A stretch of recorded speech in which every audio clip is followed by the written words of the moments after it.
दोस्तों, मार्केट में जब भी गिरावट होती है तो बहुत लोग ऐसे होते हैं जो घबरा जाते हैं। लेकिन आप में से बहुत लोग ऐसे हैं जिन्होंने मुझे कमेंट बॉक्स में पूछा था कि कुछ ऐसी कंपनियों के बारे में डिस्कस करिए जो माइक्रो कैप हो, बिजनेस वाइज अच्छी हो और जिनमें हमें कुछ भविष्य का पोटेंशियल देखने को मिले। तो हम इस वीडियो में कुछ ऐसी ही छोटी कंपनियों के बारे में डिस्कस करने वाले हैं। अब दोस्तों, एक रिस्क फैक्टर क्या होता है जब कंपनियां छोटी होती है ना, तो उसमें होता क्या है कि आपको सब कुछ अच्छा देखने को नहीं मिलेगा। बैलेंस शीट कहीं ना कहीं आपको कॉम्प्रोमाइज़ करनी पड़ेगी। लेकिन करेक्शन की पॉइंट ऑफ व्यू से देखें तो उनमें आपको 50% तक की गिरावट भी देखने को मिल जाती है। लेकिन अगर आप वही कंपनियां 50% तक गिरावट में हैं, मार्केट में जब बाउंस बैक होगा तो वही कंपनियां हमें अच्छी तरीके से ग्रो भी करती हुई दिखेंगी। चलिए, अगर हम वीडियो को स्टार्ट करते हैं, पहली कंपनी कौन सी है? तो पहली कंपनी दोस्तों इंफ्रा सेक्टर में काम करती हुई हमें दिख जाती है। अभी कंपनी किस तरह से काम करती है, किस इंडस्ट्री में आपको देखने मिलेगा? तो देखिए, कोई भी डेवलपमेंट हो रहा है, अपार्टमेंट बन रहा है या तो मॉल बन रहा है या तो किसी भी तरह से डेवलपमेंट होता है, वहाँ पे लिफ्ट लग रही है, एस्केलेटर होते हैं, उसमें कंपनी का कामकाज देखने को मिल जाता है। 6000 ज़्यादा प्रोडक्ट कंपनी कर चुकी है। डेली बेसिस पे देखोगे इनको मेंटेनेंस का भी ऑर्डर मिलता हुआ दिखता है। क्लाइंट की बात करोगे, 1500 ज़्यादा कस्टमर इनके हैं जो अच्छे तरीके से इनको बिजनेस देते हुए नजर आए हैं और इनका काम भी काफ़ी अच्छे तरीके से ग्रो भी करता हुआ दिख रहा है। इनका नाम है आरोन इंडस्ट्रीज़। अगर आप जनवरी से अभी तक देखोगे तो देखिए कोई खास गिरावट देखने को नहीं मिलेगी। 1 महीने का चार्ट देखो आप यहाँ पर, 1 साल का चार्ट देखोगे तो हरे निशान पे है। और मार्केट में जिस तरह से गिरावट है और ये कंपनी छोटी है, तो आप देखोगे यहाँ पर काफ़ी बड़ी गिरावट होनी चाहिए थी। लेकिन क्या हुआ, एक फ्लैट परफॉर्मेंस देखने को मिल रही है। और मार्केट कैपिटलाइजेशन देखो, 302 करोड़ की मार्केट कैपिटलाइजेशन है। अब मैं आपको कोई नई कंपनी बता दूं कि जो 25 करोड़ की हो, 200 करोड़ की हो, लेकिन अगर वो कंपनियां गिरी हुई हैं, उसके कंपैरिजन में अगर ये कंपनी कहीं ना कहीं स्टेबिलिटी दिखा रही है, तो आपके लिए एक अच्छा ऑप्शन हो सकती है। हाँ, हालांकि मेरी कोई रिकमेंडेशन नहीं है। अगर आप पढ़ने के पॉइंट ऑफ व्यू से देख रहे हो तो ये कंपनी को आपको जरूर एक बार अपने वॉच लिस्ट में ऐड करना चाहिए। हाँ, अगर हम फंडामेंटल की बात करते हैं इसमें, तो वो देखना इंपॉर्टेंट है। पैसे कितने हैं कंपनी के पास, प्रमोटर की होल्डिंग कितनी है, तो अगर आप वो देखोगे वो भी आपको यहाँ पे 70% से ज़्यादा ही देखने को मिल जाएगी। पब्लिक की होल्डिंग देखोगे 26.94 है। बैलेंस शीट देखोगे वो भी अच्छा ही देखने को मिलेगा, 27 करोड़। बोरिंग भी देखने को मिल रही है। सेल्स ग्रोथ देखोगे तो लगभग 3 करोड़ की जो सेल्स थी लगभग 69 तक जाती हुई दिख रही है। और नेट प्रॉफिट की बात करेंगे, वो भी पहले बहुत कम हुआ करता था, लगभग देखोगे 5 करोड़ से 7 करोड़ तक जाता हुआ दिख रहा है। तो ये सब आइडिया होता है। और कंपनी में जिस तरह से ग्रोथ देखने को मिल रही है, ये हमारे लिए एक अपॉर्चुनिटी साबित हो सकती है जिनको कंपनी के बिजनेस पे थोड़ा सा विश्वास है। स्टॉक पी देखेंगे 42.0 है, इंडस्ट्री पी देखेंगे तो 42.2 देखने को मिल रहा है। तो वैल्यूएशन के हिसाब से भी अच्छा है। अब ये कंपनी दोस्तों हम बात करें, ये कंपनी क्या करती है कि ये अलग अलग इंडस्ट्री में इनके पार्ट देखने को मिल जाते हैं। देखो इस तरह की चीज़ें होती हैं, कंटेनर्स होते हैं जो कंपनी बनाती है। अब इनका जो यूज़ है वो अलग अलग जगह पे होता है। मेडिकल फर्नीचर स्पेस की बात करें, और अगर आप देखोगे ये देखिए ये इक्विपमेंट होते हैं जो कंपनी बनाती है। अब यहाँ देखोगे तो इनका यूज़ देखोगे अलग अलग जगह पे होता है। ऑटोमेटिक कंपोनेंट की बात करेंगे, इंफ्रास्ट्रक्चर कंपोनेंट की बात कर देंगे, मेडिकल कंपोनेंट की बात करते हैं, देखो ये भी ऑटोमेटिक इंडस्ट्री में यूज़ किया जाता है। इस कंपनी का नाम है मित्सु केमप्लास्ट लिमिटेड। 114 के प्राइस में है। अब देखिए इसमें गिरावट कितनी देखने मिल रही है, लगभग 57% तक की गिरावट है। अब इसकी मार्केट कैपिटलाइजेशन देखोगे ना तो आपको आइडिया लगेगा, 155 करोड़ की है। जिस हिसाब से छोटी कंपनी है तो गिरावट भी भाई उतनी ही देखने को मिल रही है। अब इसका भी अगर आप बैलेंस शीट देखोगे तो प्रमोटर होल्डिंग कितनी है, तो प्रमोटर की होल्डिंग आप देखोगे 67.75 है। पब्लिक होल्डिंग 32.5 है।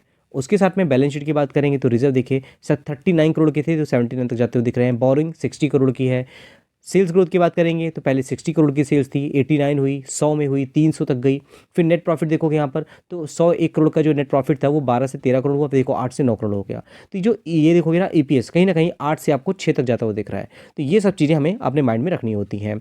फिर दोस्तों बात करें नेक्स्ट कंपनी की, बहुत ही शानदार कंपनी है, भारत सीट कंपनी इनका लिमिटेड क्लाइंट है। उसके अलावा यहाँ देखोगे तो मारुति है, से बात करेंगे यहाँ पर ये सुजुकी है। और मारुति सुजुकी की बात करें तो इनके जो प्रोडक्ट होते हैं वो इनकी गाड़ी में ज़्यादा ही कुछ यूज़ होते हैं। कंपनी नाम क्या है, NDR auto component limited. Seats होती हैं गाड़ियाँ की, वो कंपनी बनाने काम करती है।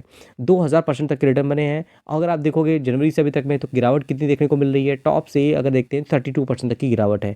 ओवरऑल 5 साल का चार्ट देखो, कहानी चेंज हो जाएगी। इतनी गिरावट में होने के बाद भी 2000% तक के रिटर्न है। ओवरऑल टॉप तक देखेंगे अगर हम, तो लगभग हमें देखने को मिलेगा कि इसके क्लाइंट मतलब रिटर्न 1300% तक यहाँ पे देखने को मिल रहा है। कब से, 21 से लेकर के 24 तक में। शुरुआत से देखोगे आपको तो आपको आईडी लग जाएगा, लगभग 2900% तक रिटर्न है। मार्केट कैपिटलाइजेशन देखोगे तो 1500 करोड़ की मार्केट कैपिटलाइजेशन है। कम टाइम पे ये भी कंपनी बहुत माइक्रो कैप ही हुआ करती थी। इस कंपनी का अगर बैलेंस शीट की बात करें, देखिए 73% के यहाँ पर प्रमोटर ने होल्डिंग बना के रखी है। एफआईएस की होल्डिंग, पब्लिक की होल्डिंग ठीक ठाक देखने को मिल रही है।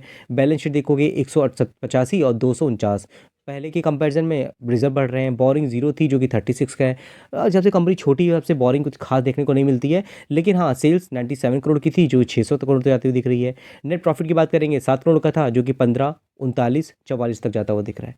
ये सब अगर आप देखते हो, साथ में देखो यहाँ पर स्टॉक भी 35.5, इंडस्ट्री भी 29.5 है। हाँ तो वैल्यूएशन का थोड़ा ज़्यादा है।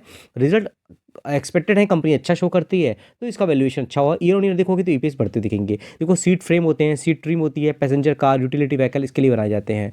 इनके अगर हम बात करें क्वार्टरली रिजल्ट की, देखो रेवेन्यू क्वार्टरली बढ़ा है, एनुअली देखोगे तो वो भी रेवेन्यू बढ़ता हुआ दिखा है, और प्रॉफिट मार्जिन 10% के ही है। नेट प्रॉफिट देखोगे तो क्वार्टरली बेसिस पे फ्लैट देखने को मिल रहा है, ईयरली 10 करोड़ से 12 करोड़ देखने को मिल रहा है, तो ओवरऑल ये भी अच्छा है। प्रीवियस डेम्प्रो की बात करते हैं, ये भी कंपनी शानदार है, 540 के प्राइस में। ओवरऑल देखोगे 2021 से लेकर अभी तक में बहुत ज़्यादा रिटर्न तो नहीं बने हैं, लेकिन मार्केट कैप देखोगे 648 करोड़ की है, तो ये भी कंपनी माइक्रो कैप ही देखने को मिल रही है। अब ओवरऑल अगर हम कंपनी के क्वार्टरली इसके रिजल्ट देखते हैं तो हमें एक रिजल्ट मैंने पहले डिस्कस भी किया था एक वीडियो में, तो 13 करोड़ से तो 16 करोड़ हो गए, क्वार्टरली अच्छे हैं, एनुअली भी अच्छे हैं। और उसके साथ में ईयर ऑन ईयर देखोगे तो वो भी सेल्स पे 19 करोड़ की थी जो कि 59 करोड़ हो गई। नेट प्रॉफिट देखोगे 12 करोड़ के थे जो 17 करोड़ हो गए। ये सब चीज़ जानना इंपॉर्टेंट है। हाँ प्रमोटर होल्डिंग देख रहे हैं, सारी कंपनियों की जो प्रमोटर होल्डिंग है वो बहुत इंटरेस्टिंग है, क्योंकि 70% से एबव है। फॉरेन इंस्टीट्यूशन ने अपनी होल्डिंग को बढ़ाया है, और जैसे बहुत छोटी कंपनी है, ये इस चीज़ को कवर करना बहुत इंपॉर्टेंट था। और पब्लिक की बात करें यहाँ पर तो 24.61% की होल्डिंग पब्लिक की देखने को मिल रही है।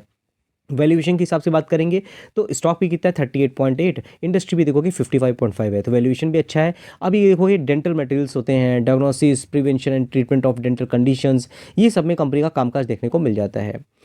उसके बाद दोस्तों बात करें नेक्स्ट कंपनी की, के solve India limited, IT company है। अब इसमें भी देखोगे टॉप से कितनी तक गिरावट देखने को मिल रही है, तो लगभग 28% तक की। और उसके अलावा देखोगे मैक्सिमम तो लगभग 2022 से लेकर अभी तक में कंपनी ने अच्छे रिटर्न बना के दिए हैं, 127% तक के। 1100 करोड़ की मार्केट कैपिटलाइजेशन इसकी भी है। और अगर आप देखोगे आर्टिफिशियल इंटेलिजेंस में अगर फ्यूचर है तो ये कंपनी का कामकाज अच्छा है। उसके अलावा आईटी में बहुत कुछ होता है, क्लाउड डेटा की बात करेंगे, सॉफ्टवेयर इंजीनियरिंग की बात करेंगे, और ऐसे बहुत सी चीज़ें होती हैं जो आईटी इंडस्ट्री का पार्ट के रूप में हमें देखने को मिल जाती हैं। और इस कंपनी का अगर हम फंडामेंटल की बात करेंगे ना, वो भी कुछ ख़राब नहीं है।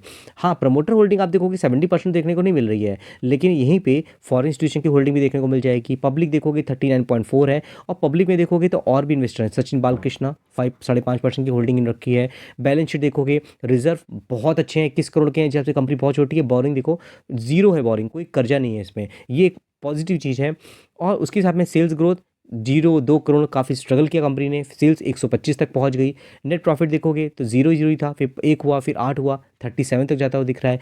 ईयर ऑन ईयर ईपीएस देखोगे वो भी 30 में देखने को मिल रहा है। यहाँ पर वैल्यूएशन के हिसाब से बात करेंगे तो स्टॉक भी 31.1, इंडस्ट्री भी देखोगे 40.0 देखने को मिल रहा है। तो ये सब देखना इंपॉर्टेंट है। बाकी आपने अगर इन सब कंपनी को लेकर रखा है मुझे कमेंट बॉक्स में जरूर बताइएगा।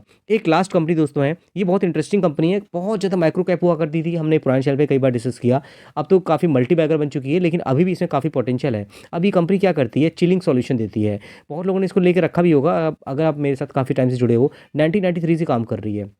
मैन्युफैक्चरिंग फैसिलिटी की बात करेंगे 2 हैं, 500 से ज़्यादा प्रोडक्ट हैं इनके बकेट में। और अगर आप देखो बिजनेस एसोसिएट्स काफ़ी जुड़े हुए हैं, 20 से ज़्यादा कंट्री में कंपनी एक्सपोर्ट भी करती है।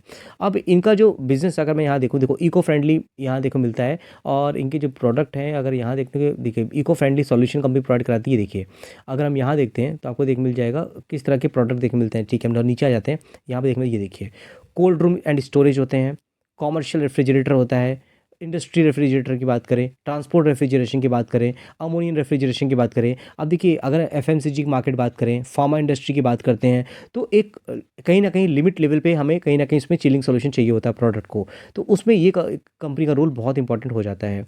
अब इनके अगर क्लाइंट की बात करें, देखिए इंटास हो गया, हम फार्मा की बात कर रहे थे। फिर आप देखो सीजीएमएस की बात करें, संकल्प की बात करें, टीजीपी है, सबवे की बात करें, बहुत से ऐसे हैं जब। और यहाँ देखो नंबर ऑफ कंपनियाँ हैं, अगर देखोगे लिस्ट में तो ये तो बहुत कम है, और भी कंपनियाँ देखने को मिल जाती हैं। इसका नाम है आइस मेक रेफ्रिजरेशन, 816 के प्राइस में है। एक दिन में 6 महीने चार्ट देखोगे 44% तक के रिटर्न है। गिरावट की बात करेंगे तो तुम्हें करेक्शन भी 1 महीने से लगभग टॉप से देखोगे तो 12% तक की गिरावट है। ओवरऑल 5 साल का चार्ट देखोगे तो कहानी चेंज है, टाइम टाइम पे इसमें करेक्शन हुआ बड़े बड़े, बाद में देखोगे रिकवरी भी होती हुई दिख रही है। 1200 करोड़ की मार्केट कैपिटलाइजेशन है। और अगर आप फंडामेंटल की बात करेंगे तो पहले सबसे पहले इंपॉर्टेंट क्या है, कंपनी का स्टॉक भी देखो तो आपको मिलेगा 52.3, इंडस्ट्री भी देखो 60.4 है, तो वैल्यूएशन अच्छा है, फेस वैल्यू भी 10 है, और return on equity, return capital employ तो अच्छे हैं ही है। उसके साथ में प्रमोटर होल्डिंग कितनी है, 70% ज़्यादा है। पब्लिक होल्डिंग 25.50 है। बैलेंस शीट की बात करेंगे तो रिजर्व पहले 8 करोड़ गई थी, 94 करोड़ है।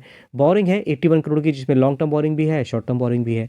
सेल्स ग्रोथ की बात करोगे तो लगभग 88, आप देखो 400 करोड़ है। और नेट प्रॉफिट की बात करेंगे 5 करोड़, और यहाँ देखोगे 25 करोड़ है। अब आप क्वेश्चन में ये आएगा कि चिलिंग सॉल्यूशन देती है तो मतलब पर्टिकुलर एक सीजन होगा जिसमें इसको फ़ायदा मिलेगा, तो ऐसा बिल्कुल भी नहीं है। ये जो काम है इंडस्ट्रियल लेवल पे काम करते हैं ये लोग। तो इंडस्ट्री लेवल पे क्या होता है कि अलग अलग इंडस्ट्री को पूरे 12 महीना ही हर एक सीजन में रिक्वायरमेंट होती है प्रोडक्ट की, तो इनके जो बिजनेस है ये बढ़ने का वही एक रीज़न देखने को मिलता है। बाकी आपके क्या व्यूज़ है मेरे साथ जरूर शेयर करिएगा।